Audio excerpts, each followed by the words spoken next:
किया कि हम लोगों ने उसकी जगह पे मंदिर स्थापित कर रहे हैं, तो क्या? भारत को जब आज़ादी मिल गई अंग्रेज़ों की 200 साल की ग़ुलामी के बाद, और उस आज़ादी की लड़ाई में संघ के लोगों ने कोई हिस्सा नहीं लिया था। 6 दिसंबर 1992 को बाबरी मस्जिद को किसने तोड़ा, वो बोले। और सुप्रीम कोर्ट ने इसको क्या कहा था, उस डेमोलिशन को एक एग्रीगेस एक्ट कहा था, अनलॉफुल एक्ट कहा था। ये फैक्ट है। और जब कोर्ट में केस चला तो कोर्ट एक अजीब फैसले पे आ गया, लोअर कोर्ट के, किसी पे जो एक्यूज थे सबको बरी कर दिया। और ये मोदी सरकार उस पर अपील भी नहीं करती। 6 दिसंबर 1992 को सुप्रीम कोर्ट को जाकर इन्होंने कहा था कि हम हाथ नहीं लगाएंगे मस्जिद को, आपने डेमोलिशन कर दिया और जितने एक्यूज थे पूरे बरी हो गए, आप अपील भी नहीं करते। तो 6 दिसंबर 1992 को बाबरी मस्जिद को शहीद किया गया था।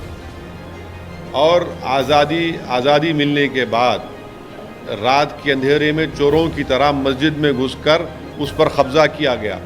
और उस वक्त के डीएम नायर साहब ने पूरी मदद की उस मस्जिद को सील करके।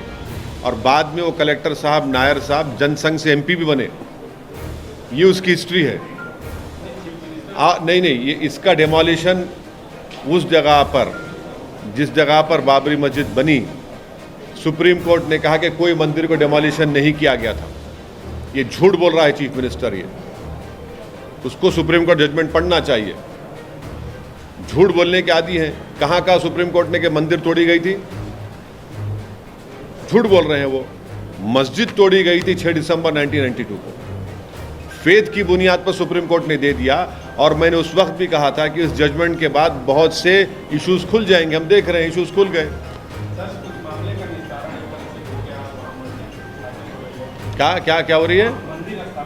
हाँ, तो क्या किसी संवैधानिक पद पे बैठे हुए आदमी को इसके बाद मसले पर बात करना? नहीं, देखिए ना, वो तो असल मुद्दों पे बात नहीं कर पाएंगे। असल मुद्दे क्या हैं? बीबीसी का वो वीडियो है।